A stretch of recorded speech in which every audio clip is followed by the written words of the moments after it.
to kind of get a different perspective. Of course, we're getting Superintendent John Fernandez. We're doing our recommitting to our Wednesday interviews with Superintendent John Fernandez. So he's coming on Wednesdays. We'll do it around 8:20, around the same time as the Lieutenant Governor on Tuesday. So heads up on that. That starts tomorrow, but for a different perspective. And if you guys could go ahead and introduce yourselves to our audience from the John F. Kennedy High School Parent-Teacher-Student Association. Good morning. Hi, good morning, Chris. What's up, Joe, Ralph? You want to go first, Joe? Good morning. My name is Master Sergeant Joe Moffness, retired. I'm with the Air Force Junior ROTC at John F. Kennedy High School, and I'm also the president of the PTSA. Right. Ralph? Hi, good morning, Chris. Sabrina. My name is Ralph Rivera. I am a parent of a senior attending JFK High School, and I am the vice president for the PTSA organization at JFK. Thank you so much for coming on, guys. A little just side note, man. I know Ralph and I go way back to some comedy shows. This guy is a freaking funny guy, Ralph. I don't know if do people still ask you to host things? Because we haven't been doing any stand-up comedy stuff, but man, you're great.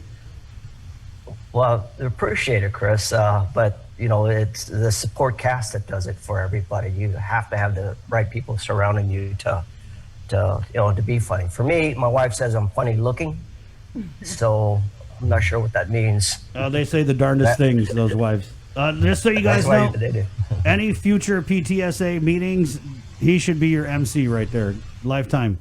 And I guess we'll just start. If you could, guys, tell us what was your role in terms of the discussion when it comes to reopening of the public schools. I think we were invited by the superintendent. He's got a meeting that all the PTSA officers come to, and I think we've met about 3 or 4 times during the pandemic, and just making sure that we're all singing on the same sheet of music. Safety first. The kids' safety is first, and they just want us to use us as an avenue to get a hold, to touch bases with the parents and things like that. Since we do have the majority of our people or the parents that come to our meetings, we have them sign in and they put down their phone number, they put down their email addresses. So that's one of the ways that we contact the parents. Right. What has been some of the concerns that the PTSA has raised with GDOE in terms of preparing for the upcoming school year, and have those concerns been addressed? And Ralph, as a parent, I mean, feel free to jump in after Master Sergeant. Yes, please. I wanted to kind of dovetail a little bit about what Joe was talking about, and I want to really give props and kudos to John Fernandez and his team at DOE. It was no more than a few weeks after this pandemic started where they started to reach out to the PTSA officers and organizations. And with me, I serve as a dual role. I'm also a parent and a PTSA officer. So I want to give them a lot of credit and appreciation along with JFK administrators that from the get-go, from the giddy-up when this thing first started, they started to plan on how the school year was going to come about. And I honestly feel and believe that they have the best, the students, they have the safety as their priority. And that's one of the things, my concern as a parent, what are the safety protocols? But when you look at each individual school, JFK, for instance, they've got this protocol in there that's just insane. And what I mean by that is they got lines drawn in the hallways, they got right-of-ways, they have rules about separation and mask and things of that nature. So there was a lot of work put into this. Joe deserves a lot of credit. He's been our PTSA officer or president for a very, very long time. And we appreciate his guidance and his leadership. And he really is part of that team at JFK that has taken this, embraced it, and has prepared us for this school year. So as a parent, I'm very confident of the protocols of what we know today, that they've really taken a lot of safety precautions. So I'm very confident of that. Guys, so we hear a lot of concerns from the parents of elementary school students, and I understand that a lot of that is because when it comes to small kids, and I know you guys know this, you always have to allow for a whole lot of wiggle room. So are the concerns from the parents of like the older students? Because I'm a dad of a high school boy. Are they just a little different, and how so? Because I'm sure the parents of high school kids aren't worried about kids touching the handrail or hugging each other on the playground. So what are some of those concerns that are maybe more specific to the high schools?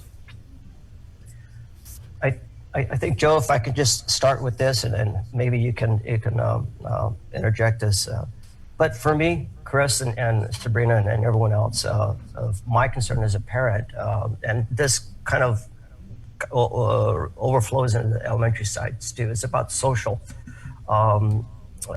skills, if you will, the soft skills, where it's important for the mental health of the students or the kids to have that social interaction.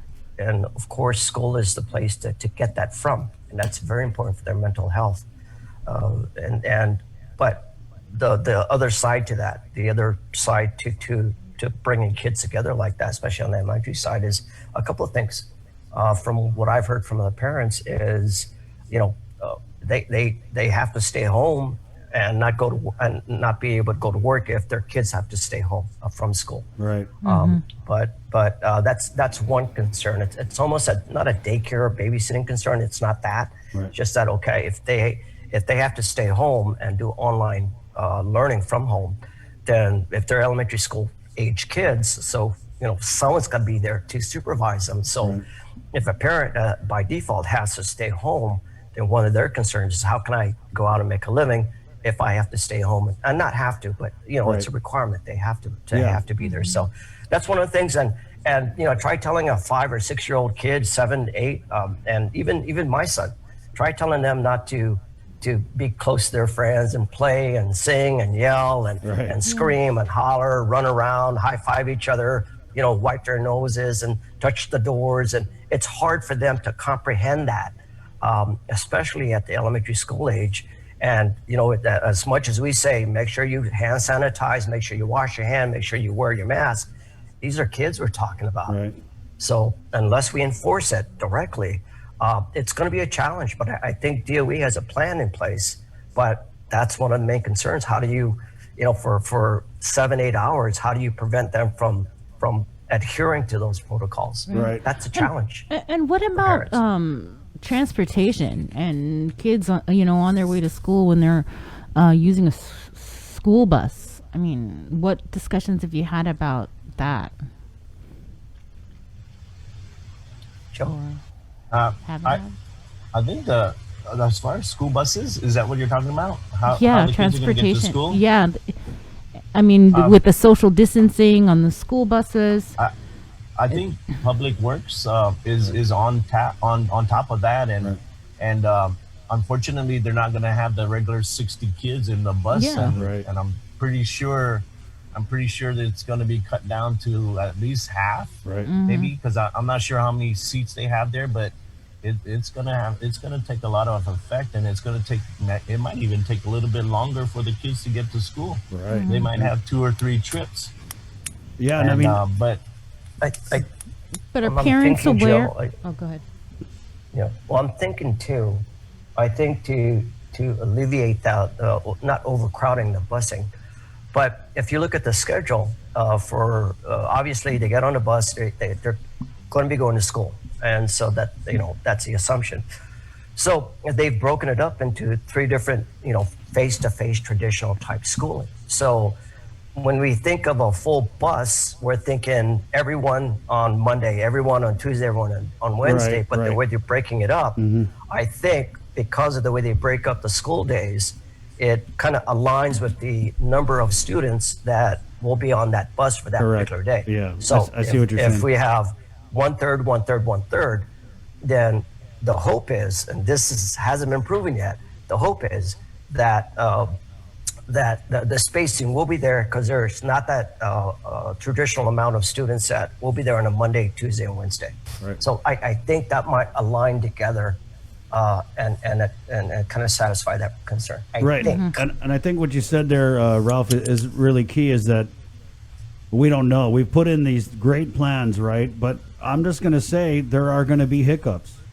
There are going to be times when it almost goes definitely. wrong. Because, Inevitably. right, because we've put Inevitably. this plan into place, and it's a great plan, and they've considered everything. But once you introduce the unknown factor of the kids, then I'm pretty sure there's going to be a lot of adjusting or readjusting, maybe re-examining some of the initial protocols. So just the parents, I mean, they're doing their best to put it out there to keep your kids safe, but just know that once school does start, they're going to be adjusting on the fly. I mean, I could just see it, even with the buses. There's going to be things that maybe we did plan for, but we didn't, plan for the kind of numbers or, any kind of like outside Well, circumstances. and I think that's why it's good that we have, open discussions. Right. Parents are talking with the superintendent. And I Yeah. know he's been on social media. Right.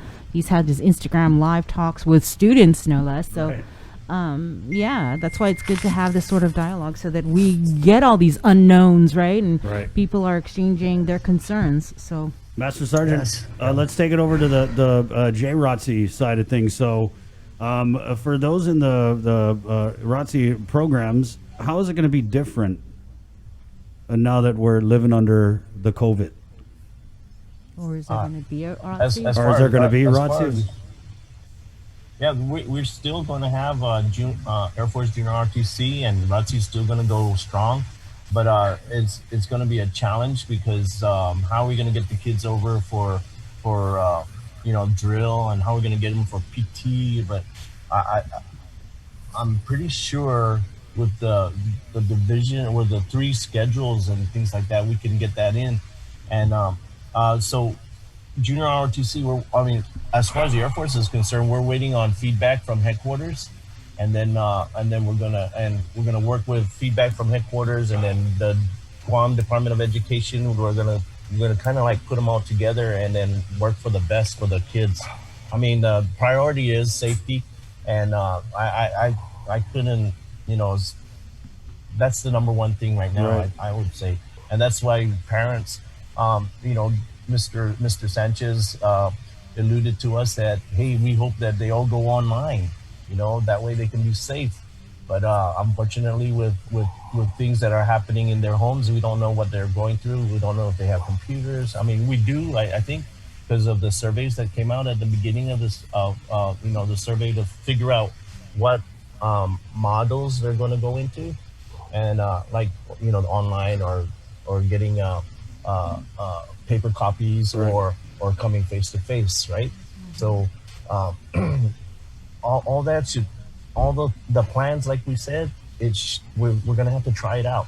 We're gonna have to try it out. This we've got the people up at the main office, the administration and the superintendent's team, and they're and we've also, I think they've got a lot of input about with the public organizations, and I think that's the best we can do is Right. to put out a plan and go for it, and then like Mr. Barnett said, when there's a hiccup, then we should fix it, and take one day at a time. Ralph, I wanted to ask, you said you are a parent to a incoming senior at JFK? Yes. Yeah. Are you going to be sending your child to school, or will you be having your child do distance learning? And just if you could explain your decision for either.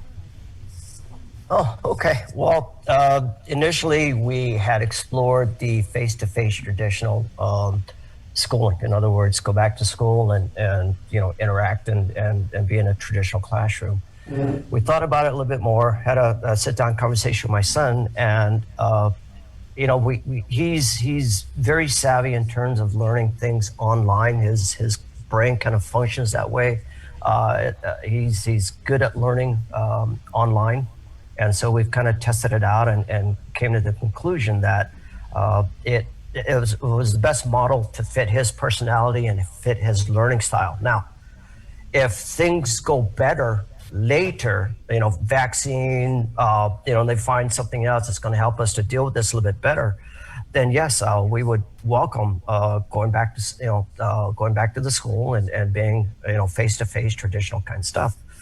But like Joe had mentioned and Chris had mentioned as well too, Joe and I are Air Force veterans, and we know that a plan's only as good until the first shot is fired. But that's when all hell breaks loose, right? Everybody Chaos. got a plan till they get punched in the face, I think someone said. Punch in the face, exactly it. And but the mindset here is it's key. The flexibility is key. Pliability is key. This is the first time we've ever done this. Right. And from day one, the minute that student steps on the bus, the minute that student steps into the campus, the minute the bell rings and all these different things come into play, it's totally different. And I'm not an educator. I play one on TV, but I'll kind of leave it up to Joe. But having that kind of environment, there's it's student and teacher, so we have to be concerned about the educators as well too, their health and welfare. So it's kind of a double-edged thing to where, in our case, my son, he elected to go online, and there's the three other ones. The other one's is strictly online. The other one's online with materials, and the other option, the third option, is a face-to-face in school. But yeah, we elected to go online. Right, Ralph, let me ask you, just as a parent of a senior, right? I mean, non-COVID, maybe the number one thing on our mind is looking past senior year to college. So, I mean, your son, how are you guys kind of unpacking that? I mean, this is the big opportunity. I know a lot of the planning starts in junior year, but for the most part, this is like, hey, do or die. We're putting you onto that stage. You better kill it this year so we can get into a good school. How do we kind of move forward with that on our mind when there's just so many other things going on? Yeah, that's a very good question. And it's very good timing. My son and I have been talking about this for the past week. And he is prepping for applications to go to colleges locally and in the States and what have you. The thing that we kept in check and focus is our optimism for things to change later. Right now is a snapshot in time. Today, really, there's just, it's not feasible today. But a year from now, how is it going to look? So planning for, being optimistic about how things are going to happen a year from now with what we think might happen is really what we're planning for. So it proceeds, we go on with the process of doing the application and not necessarily be held or be captive to what's happening today.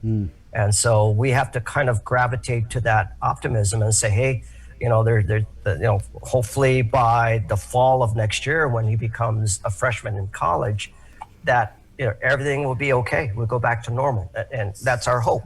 Wow. May not be reality, but that's our hope. So we have to plan on that. Right, Master Sergeant, and I know that we've discussed the concerns from the parents, but any JROTC instructor worth his salt keeps that relationship with the kids under his command, right? So what are the students and the JROTC? I know you've been talking to them, even though we've haven't been having school. What are some of the things that they're saying about returning to the class? A lot of them really they love junior ROTC. Okay, I mean Army, Marine Corps, Navy, Air Force. That's what I started in 2000, and I noticed that that's what the kids want, is that structure in junior ROTC. But now with this time going on, it's kind of like, how are we going to get that? How are we going to get that camaraderie? How are we going to come together and work on a project and see the project through from step 1 to step 10, from the start to finish, and that's what that's going to be a challenge for us, but it's going to be a challenge for every education teacher that out there, and we just have to open up and stay open-minded and just work with the kids, work with our counterparts, work with our other teachers. I mean, just because I teach junior ROTC don't mean I don't go talk and collaborate with an English teacher or a social studies teacher. I'm open. I mean, every little bit works. Um, and just like with PTSA, I truly, I'm honestly going to say this, that my mentor is Miss Gutierrez. She's the one. She's a chairperson at the on the board. She has a wealth of information on PTSA. So I always, you know, chat with her. I said, "Ma'am, how do you do this? How do you do that?" So it's something that uh, um, I myself is open to everything. I want to try things. I mean, it's got to be that way. It's got to be that way. And the students are looking for guidance. They're looking for guidance. Like some of them wants to come in and start fixing our logistics room, our supply room. Yeah. It's got to be fixed up. When we left school, it was all messed up. Sergeant Marcus, we got to get it all fixed. We got to get the books to the classrooms and things like that. They're all getting in. The Air Force Junior ROTC, we've got 6 goals that the kids have to come up with, and we input that goal into headquarters. So headquarters look at that, and that's how we get our distinguished unit award. And how good the students did, how good the students buy into the program. Is the program theirs, or is the program the instructors?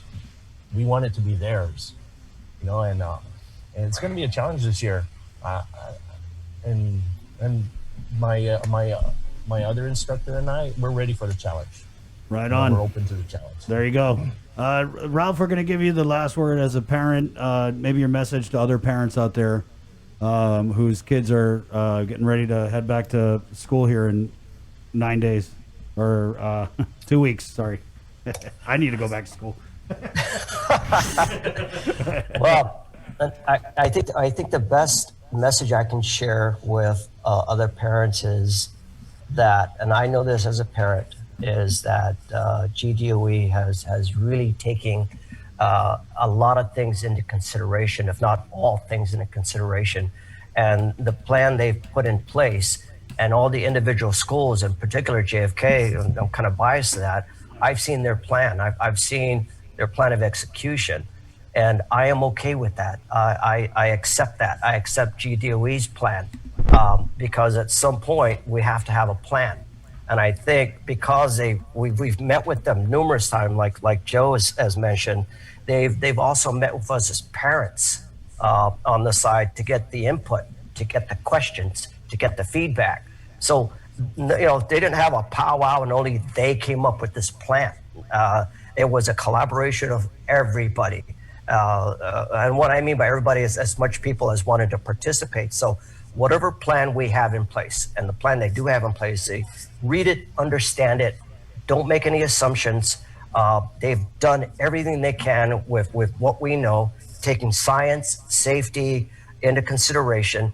And if things go sideways, they do have a contingency plan because we've never done this before. So my confidence, and I share this with the rest of the parents on Guam, is that DOE is doing everything they can. The individual schools are doing everything they can to make this a successful school year.